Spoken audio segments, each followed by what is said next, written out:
What's going on, boys? It is day number 40 of reading through the book of Isaiah. As you might can tell, we are not in my room anymore. We are down in what's supposed to be beautiful Myrtle Beach, South Carolina. It is currently very windy right now, so I apologize for the audio, or if you can't hear my voice. I'm trying not to be too loud. I'm trying not to wake my family up right now. But we are going to be covering a little bit more of the comfort in the story in Jerusalem. Hang on a second. There's a lot of cars, golf carts passing by, so again, I apologize if you cannot hear me. Feel free to open up your Bibles, turn along with me. The wind is going crazy right now, but let's jump into today's words. So, to kind of get a refresh on where we were yesterday, we were talking about the invoice of Babylon, about Hezekiah. Pastor Davis, we covered Hezekiah and his story. And so we finished up his story yesterday, and today we're going to be looking at a topic called comfort for God's people. And I do believe that Isaiah chapter 40 is one of the most powerful chapters that we can apply to our lives, and really kind of reflect on these people that did it in the past. So the first verses that I want to read is a little bit back from the start of verse 6, and then all the way to verse 8, where it is said, "All people are like grass, and all their faithfulness is like the flowers of the field. The grass withers and the flowers fall, because the breath of the Lord blows them out. Surely the people are grass. The grass withers and the flowers fall, but the word of our God endures forever." So people of this world are very fragile. The one way I like to think of it is people are like glass, and you have to be very careful that you don't drop it or you slip, because if you drop it and slip, they break and it falls apart in those pieces, and people are just broken. I do believe that's where the word heartbroken, that's where the word comes from, is that we're holding this glass bottle or glass vase, and we're carrying it's like a wet glass you're just what to do, you hit the wrong slip, boom, crash, done, it's all gone. Golly, that's how our lives are, is that every step we take matters, and we take the wrong step or take the wrong thing, and that's it. We hit rock bottom. But then it also talks about how we are like grass. You think of grass. Grass is very, I wouldn't say grass is fragile, but grass is very easily manipulated. You can pull it out of the ground, you can cut it. In our lives, we're easily manipulated by things that we see maybe online, or things we see just all around us. And flowers depend on, these external things. They don't grow on grass, but they grow on plants. Flowers are not something that is like grass. Grass is a direct thing from the ground. Flowers are something that grows off of the stem. The flowers are our faith. And our faith is something that is also very fragile. And our faith relies on our actions and choices that we make every day. And this can be good or bad. It just depends on who we interact with and really how we're willing to put ourselves out there. So let me turn the page here. The wind is going to hold me up here. But let's jump into another verse that I really think symbolizes God's presence in our lives. It's verse 11. He says, "He tends his flock like a shepherd. He gathers lambs in his arms, and he gathers them close to his heart. He gently leads those that have young."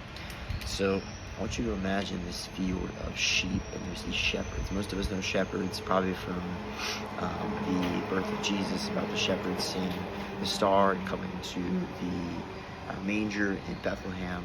And shepherds, their main job was to take care of their flock, take care of the sheep, make sure they're well fed, and to groom them and stuff like that.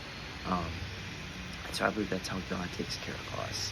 I believe that God shepherds us through all circumstances, good or bad. It doesn't matter where we are in life, but I do believe that it matters how we take care of ourselves, and really how we're willing to just really believe in Him. He works differently in our lives. I don't believe that God works the exact same in each one of our lives. I do believe that He works in a loving way, but I do believe that He works based off of where we're at. If we're at rock bottom, or if we're soaring, if we're doing really good in our faith, I do believe that He works differently based on what works for us, because we're all different. We are all different. We may all look different. We all may appear different, but we're still all God's children. And it's what's amazing thing about it is that He shepherds us all the time. People that are even far, people that you think that should never, feel that. People who are so far from God, you think, man, there's no way that God can father them. Like, they're so far from God. Like, what are they doing? They're going out and doing all this stuff. They don't believe in you. They're cursing you. How could you shepherd them? But then you have to remember that we don't understand God's power. we can't fathom it. We don't know. All we know is that it is so great and unbearable. And I believe that God, reigns, obviously in heaven, but I believe he reigns everywhere. I believe he can be anywhere he wants, anywhere that he feels is necessary. So this brings me to verse 22, where it says, he sits enthroned above the circle of the earth, and its people are like grasshoppers. He stretches out the heavens like a canopy and spreads them out like a tent to live in. So God reigns above the earth. Again, I do believe that God can still reign anywhere he wants in the universe. He can reign literally right beside me right here if he wanted to. And I believe that he does sometimes. But I do believe he reigns above the earth spiritually and protects his people so that they can thrive. He places this canopy or tent. You think of a tailgate tent. You have this big tent. You're covering everything. You're covering your grill. You're covering chairs to protect yourself from the sun, from the wind, from the rain. I believe that's how God is. He's placed this tent over our lives to protect us from the evil ways of this world. To say, hey, I am the shepherd. I am the light. And this is the same thing that Jesus says. He says, I am the truth. I am the way. I'm the light. Only through me can you come to the Father. And this is also another thing that he wants to see us thrive. God doesn't want to take away our power. He doesn't want us just to give up everything. Just like, oh, well, we're just enslaved to him. Like, no. He wants us to give everything to him. But he also wants to see us thrive. He also wants to see us work hard with our friends, our family, our communities, and the way we want. Because he knows we have hobbies and talents, things we like to do. He loves that about us. And I believe that every day we need to be going after that and cherishing it to the fullest. Jumping out to the last verse, I believe this verse is really good of a call out to me, and I hope it's a good call out to you from wherever you are. It's verse 28 through 31. The Lord is our everlasting God, the creator of the ends of the earth. He will not grow tired or weary, and his understanding no one can fathom. He gives strength to the weary and increases the power of the weak. Even youths grow tired and weary. The young men stumble and fall. But those who hope in the Lord will renew their strength. They will soar on the wings like eagles. They will run and they will not grow weary. They will walk and not be faint. So God is the true Almighty and is full of power. And I believe this power is love and caringness. And I believe that he cares a lot for the weak. And he rises them up to allow them to soar without hesitation. The whole idea is your dependency on God is to depend on him without having to worry about what other people think of you, what decisions you make, what things might happen to you. I can't tell you how many times I've had been in that situation. They're like, well, what about what if this person thinks this way? Or what if I don't get into this thing? Like, what am I going to do? But then I have to remember that God is always there. And he's guiding me every day. And sometimes I may not know what's going to happen. But sometimes it's a good thing. Because sometimes it's good to not know what you're going into. Sometimes it's not.